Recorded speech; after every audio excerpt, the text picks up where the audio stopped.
In this problem, we're going to consider a turbine that operates on steam.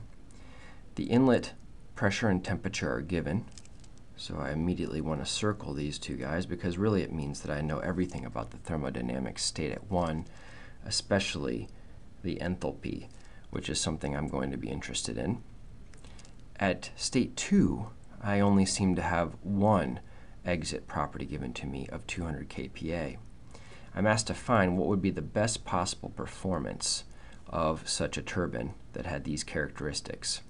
And then finally I'm asked, what would the exit enthalpy be if eta, the efficiency, was 80%? Let's take a look at the governing equations for this particular control volume analysis. I'm going to have that the time rate of change of mass inside my turbine is the mass flow rate in minus the mass flow rate out. I also will have my helper equation, mass flow rate is equal to rho VA. In this case, we'll assume from the start that at steady state we have no mass accumulation inside the turbine. We can immediately write down that m dot 1 equals m dot 2 equals m dot. There's only one mass flow here at both the inlet and the exit here in this problem, and that will help to simplify the remaining governing equations. We also have the first law, which is dE dt equals q dot minus w dot plus m dot times h tot at 1, the total enthalpy entering the control volume, minus the total enthalpy leaving the control volume, where the total enthalpy is equal to the enthalpy plus the specific kinetic energy plus the specific potential energy. Lastly, we have the second law, which is ds dt equals q dot over ts, where I'm summing over the reservoirs which are exchanging heat with my system, plus the entropy generation, plus the mass flow rate times the entropy coming in minus the entropy leaving. Start once again with the first law. W dot will be equal to q dot plus m dot times change in enthalpy plus v1 squared on 2 minus v2 squared on 2 plus the change in potential energy. We'll assume that the changes in kinetic and potential energy can be neglected. Turbine is assumed to be approximately horizontal, and that the piping at the inlet and the exit are approximately such that the kinetic energy doesn't change. So we basically can ignore these two terms, and we have this simplified expression. What we can see, just looking at this right here, is that W dot is increased if Q dot is positive, meaning if I have heat transfer into the turbine. But we know from experience that the reality is that turbines are machines that get hot, and they actually lose heat to the surroundings. The best case scenario in reality that we could hope for a turbine would be that it would be insulated or adiabatic. So we're going to assume an adiabatic turbine here for the best possible performance. We can rewrite this quickly in terms of W from 1 to 2. The work per unit mass is equal to simply the enthalpy drop across the device. What about our second law? Well, in the case that we've articulated here of no heat loss, so a best case scenario for this turbine, this term also goes to 0. So we end up with this expression, sigma dot equals m dot times S2 minus S1, where sigma dot here is the entropy generation due to irreversibility. And just like we saw in class, we'd like to probably set this equal to 0 for our problem in order to get the best possible performance, because entropy generation due to irreversibilities diminishes the performance that I can get out of a device.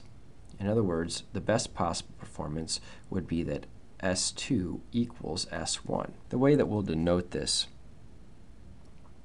is that S2S equals S1. What this means is that the best possible situation would be where S1 is equal to, isentropically, keeping S constant, S2. We'll see this notation has utility with the other state properties as well. Now let's examine the thermodynamics at each given state. So at state 1, we have the pressure and temperature given, so we draw the PT vapor curve.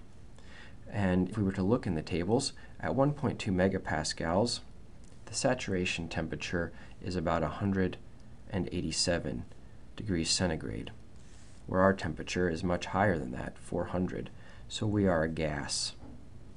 In other words, we're going to use table A6, and that allows us to simply look up that the inlet enthalpy is 3,261.3 kilojoules per kilogram, and the inlet entropy is 7.3793 kilojoules per kilogram per Kelvin. At state 2s, which is our best possible case, we know that the pressure is 200 kPa and that the entropy is equal to the entropy of the inlet. In order to find my exit enthalpy, I now look at the two things that I know, P and S, which would give me a vapor dome. At my given pressure of 200 kPa, in table A4, A5, I find SF and SG given as approximately 1.5 and 7.1 kilojoules per kilogram per Kelvin. Of course, my exit entropy is 7.3. I'm out here, and in other words, I am a gas at state 2 in the ideal case. So now I would need to go and interpolate in the tables. I would be using, again, table A6. So in table A6, at a pressure of 0.2 megapascals, I find the enthalpy and the entropy tabulated for me. 7.28 and 7.50 are values given in the table at 150 degrees centigrade and 200 degrees centigrade, which surround and bound my value of 7.3793. The values of enthalpy at these states are also known. I get an interpolated enthalpy value of 2,813 kilojoules per kilogram. What this means is that the best case scenario, the work 1 to 2s would be equal to H1 minus H2s, which is simply 448.2 kilojoules per kilogram. This is my best possible scenario. The last part of this problem asks us to consider, what if the turbine were only 80% efficient? In this case, we really have to talk about what efficiency is first in terms of devices. So eta was defined for cycles as what I want over what I pay for.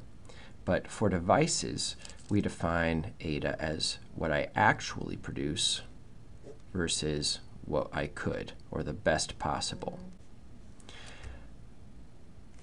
So in this case, we can see that the best possible is 1 to 2 isentropic.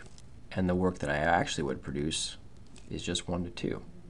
And so the question here is, what's our H2 in reality, and what is our work 1 to 2 in reality? The work from 1 to 2 is just the efficiency times the work done isentropically. Multiplying this out, 358.6 kilojoules per kilogram. Eta is not just the work done from 1 to 2 over the possible isentropic work, but that the difference in enthalpy from 1 to 2 gives me the work 1 to 2, and the difference in enthalpy between 1 and 2s gives me the best possible work. So solving, I would get that H2 is equal to H1 minus eta times H1 minus H2s. Plugging in my values now, I would get 2,902 kilojoules per kilogram.